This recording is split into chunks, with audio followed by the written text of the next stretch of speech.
ঠাকুরানী গো। ভাঙড়া বন বালিগাড়া টুসু। আর আমরা পৌঁছে গেলাম এই কাঁসাই নদী প্রাঙ্গণে টুসু পরবের জায়গায়।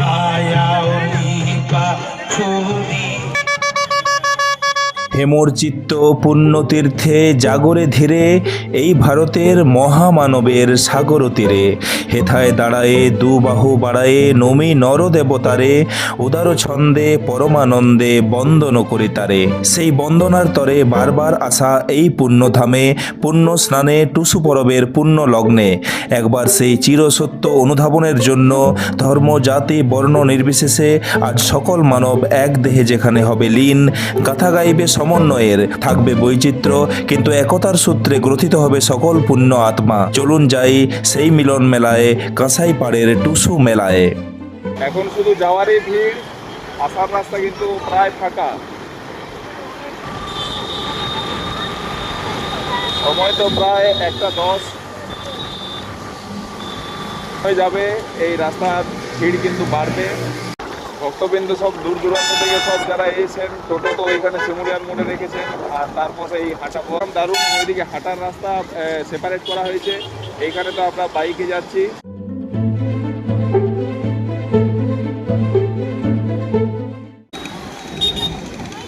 এইখানে জাস্ট আমরা ঘুরলাম।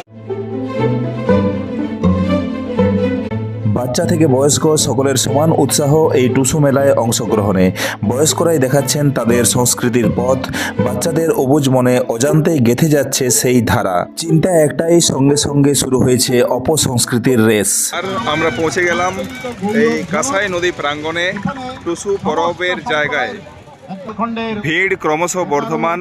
আর আমাদের এই প্রথম গন্তব্য শিমুলিয়া কাঁসাই নদীর পাড়ের টুসু পরবের চত্বরটিতে। এখানেই আমরা দেখতে পাবো পুরুলিয়ার এবারের বিখ্যাত টুসুগুলি। ঠিক একই আঙ্গিকে এইদিকে চলছে অনুষ্ঠান টুসু পরবের, তার স্টেজ। আর এইখানে দেখছি আমরা দারুণ দারুণ সব টুসু। যারা এখানে অংশ দিয়ে এটা প্রতিষ্ঠা করে, প্রতিদিন সন্ধ্যাবেলায় সেটা আবার গীত গাওয়া হয়, আমাদের সন্ধ্যা প্রদীপ দেওয়া হয়। সেখানে আমরা এই টুসুটি আমরা দেখলাম সব থেকে উঁচু, খুবই মূল্যবান। এর মধ্য দিয়ে মিলিয়ে তারপরের যে আমরা টুসুটি দেখছি এটি বন বালিগাড়া, ভাঙড়া বন বালিগাড়া টুসু। এনারাই প্রত্যেকবার প্রায় প্রথম, দ্বিতীয় বা তৃতীয় স্থানের মধ্যেই থাকেন। আর তারপরের যে টুসুটি দেখছি এখানে এটিও বন বালিগাড়া, মূল নিবাসী আদিবাসী টুসু পরম দল। এটা শাশ্বত, চিরকাল চলবে। আমরাও দেখেছি অবস্থা। এছাড়াও আমরা বিভিন্ন টুসু পাচ্ছি। এটি যেমন আমরা পাচ্ছি কোরাডি হর পার্বতী লোক সংস্কৃতি টুসু। তাছাড়াও এরকম ছোট ছোট সব টুসু এখানে রয়েছে। দারুণ দীর্ঘদিনের এক পরিশ্রমী কাজ, এখনো কাজ দেখছি আমরা চলছে এখানে। আর এখানেও দেখছি একটি অসমাপ্ত চৌড়ল। এই ধরনেরই পার্ট সেট আপ ওনারা করে এনে এইখানে জয়েন করেন। গোটা চত্বর জুড়ে টুসু গীত। আর এইখানে আমরা দেখছি সেই টুসু গান সিধু কানু বিরসা ইউনিভার্সিটির ছাত্রছাত্রীদের তরফ থেকে। আরও বিভিন্ন অনুষ্ঠান এখানে পরপর হয়ে থাকে।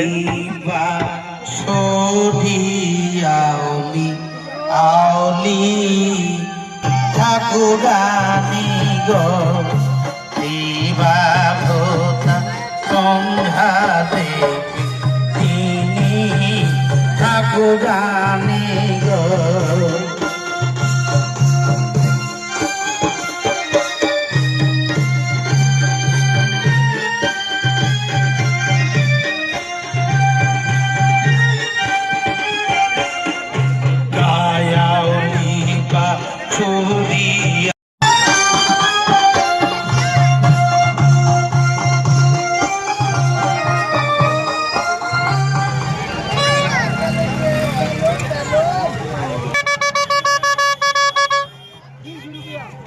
এবার মূলত যার জন্য আসা, সেই পুণ্য জল মাথায় ছেটানোর জন্য।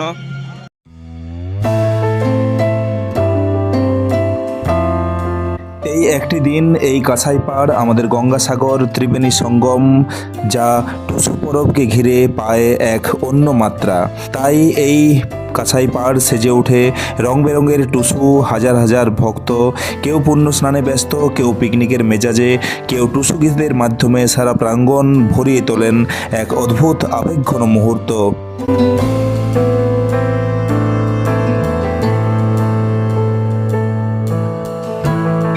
মকর স্নান, টুসু পরব, এক পিকনিকের আবহ, সমস্ত কিছু মিলিয়ে এক দারুণ পরিবেশ।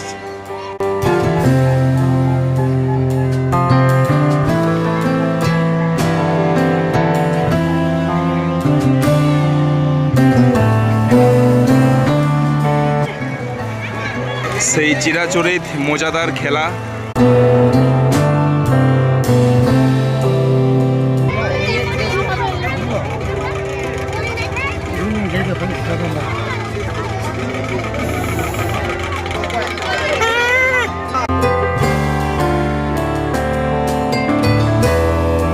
চাগলতোড় ছাতা পরব দিয়ে শুরু আমাদের। তারপর এই যাই হোক এখানে দেখা হয়ে গেল সুন্দর পুরুলিয়া আর লোকাল বয় সুশান্ত।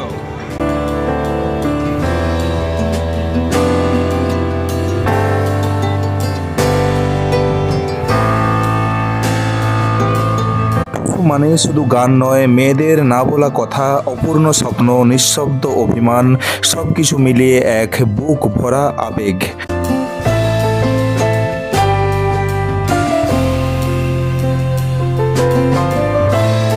এই উপর থেকেও দেখলাম চলছে নজরদারি, পুলিশ পার্সোনালরা কিন্তু একদম অতীন্দ্র পহরায় ব্যস্ত। শীতের শেষ প্রান্তে এসে সূর্যের যখন উত্তরায়ণ শুরু হয়, তখনই গ্রাম বাংলার বুকে ফিরে আসে এক চিরচেনা আবেগ, মকর পরব, আর তার সঙ্গে সঙ্গেই টুসু পরব।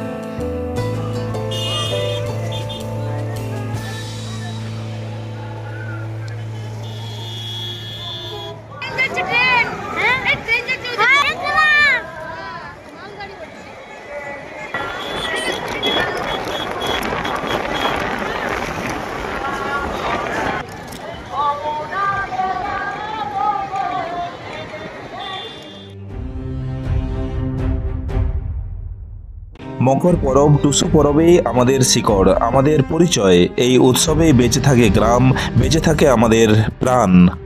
প্রতি মুহূর্তেই মনে হয় কতদিন বেঁচে থাকবে এই সংস্কৃতি, এই টান। অপসংস্কৃতির দামামা খেয়ে ফেলবে না তো এই মূল্যবোধের কৃষ্টিকে? প্রশ্ন তো থেকেই যায়, শঙ্কা রয়েই যায়। শঙ্কা হয়তো আগেও ছিল পূর্বপুরুষদেরও, কিন্তু নতুন নতুন চিন্তাভাবনায় আমরা দেখেছি এক প্রাণোচ্ছল ভাবাবেগ আমাদের এই শিল্পকলাকে, এই সংস্কৃতিকে ঘিরে। আর নিশ্চয়ই তা উচ্চ থেকে এমন উচ্চতর পর্যায়ে পৌঁছাবে যেখান থেকে সমস্ত কুসংস্কার, অপসংস্কৃতি সাদা ধোঁয়ার মতো বিলীন হয়ে যাবে মহামানবের এই সাগর তীরে। নমস্কার, ধন্যবাদ।